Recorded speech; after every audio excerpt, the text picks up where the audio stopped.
What's going on, guys? It's Jimmy here, and things are getting crazier here by the day. Russian President Vladimir Putin issues a stark warning to its own citizens in Moscow on how to prepare for nuclear strikes.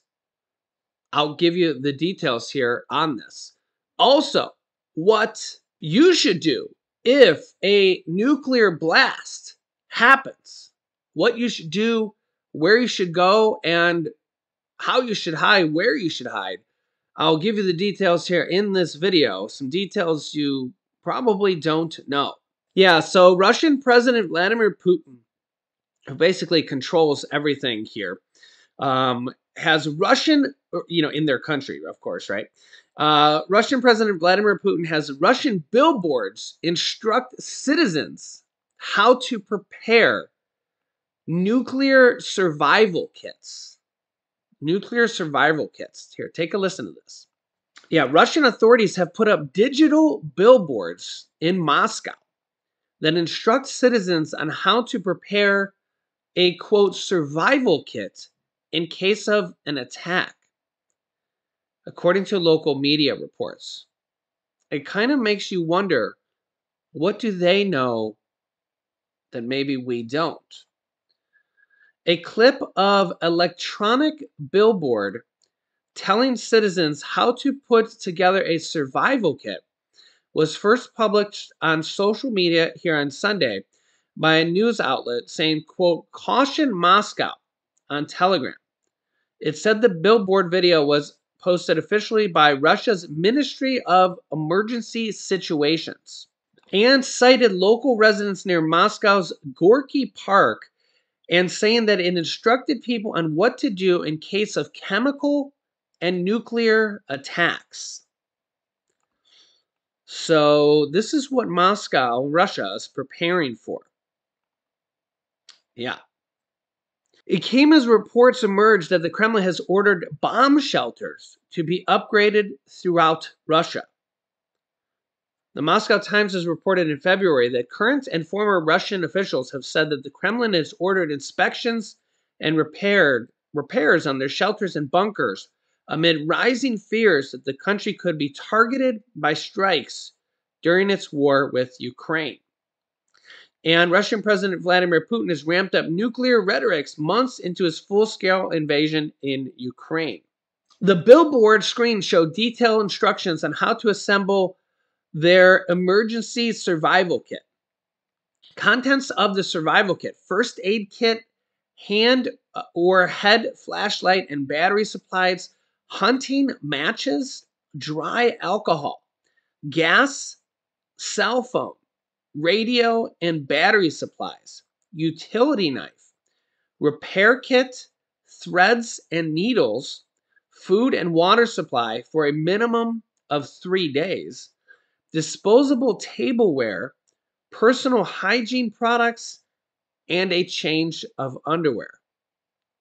In case you soil yourselves. The billboard tells onlookers to visit the ministry website for more information. The ministry is confirming that the video is official. They have declined to elaborate on why it has gone up.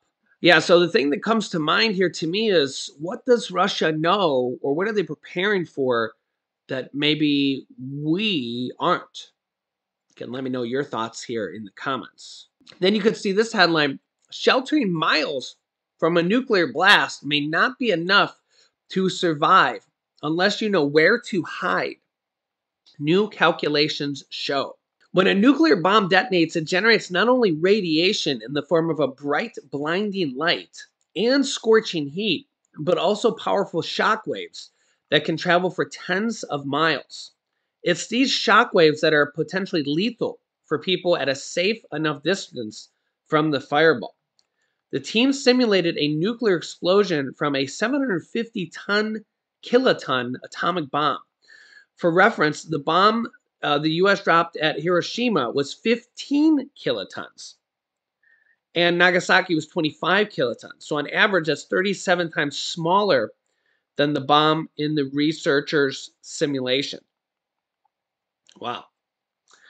The warhead of this magnitude would likely obliterate everything within 2.5 miles, but everything beyond that radius may stand a chance if they're sheltering in the right location of a sturdy structure. Where that right location is, where the researchers' results get interesting. The explosion was simulated using high resolution and high order computational fluid dynamics. Using these models, they computed how the shockwave would move through buildings, including rooms, walls, corners, doors, corridors, windows, and doorways, and distances of 2.5 miles to 30 miles from the detonation site, as you can kind of see in this rough picture here. They reported that narrow pockets inside of buildings, like doorways and hallways, could act like a wind tunnel, accelerating the shockwave to dangerous pressures of up to 18 times a human's body weight, enough to crush bones. The most dangerous critical indoor location to avoid are the windows, the corridors, and the doors. The best location is in the half of the building farthest from the blast, in a room with no windows. But even in the front room facing the explosion, one can be safe from the high airspeeds if positioned at the corners of the wall facing the blast. It's also worth noting that the building itself is important. You don't want to take cover in a log cabin, for example. As the paper noted, if you're too close to the blast, there's not much that can be done. However, at a distance, building structures, particularly stone or concrete, other stout non-combustible materials, can provide some degree of protection from the blast. They modeled this 750 kiloton after Russia's Sarmat, the ICBM the Kremlin test fired last April. Russia's invasion of Ukraine has concerns that we may be inching closer to a nuclear war. So, what are your thoughts? Where would you find the safest place? You know, I know that maybe like in a bathtub because you get the shielding from some stuff there. Definitely would be a good place. You know, they say the basement too, as long as the building doesn't collapse. You kind of got some pros and cons there. Definitely away from windows. Each house would be different. You just let me know your thoughts here in the comments. It's really kind of sad that we haven't to even think about this stuff, but this is the problem with nuclear weapons. And if only we could make a treaty and a pact to denuclearize the world, but of course that would mean trusting every country to do it, and it literally seems almost impossible. Like, would the US just give up all their nukes? Would China? Would Russia? No, Russia would never give up all their nukes, and we probably wouldn't either. So this is the problem with doing. I mean, Russia won't even let us inspect them now. So yeah, it's just a problem. So yeah, this is why you have a military and you literally just defend your country, and it's tough situation. So you pray, you hope, and you. I mean, World War II in this type of situation wasn't that long ago, less than a lifetime ago. And we hope that a World War III type of situation won't happen. But in the meantime, I'll keep you up to date here with everything happening here on a daily basis. So if you haven't yet, make sure to click the subscribe button down below so you don't miss out on new videos. Click the bell icon. It's completely free to do so. And don't forget to hit the like button for us as well. It just helps out our YouTube channel with the YouTube algorithm, and it makes sure that you'll see our videos here going forward. Here's some videos you should watch next. Here's a video about a U.S. counterattack that we just did.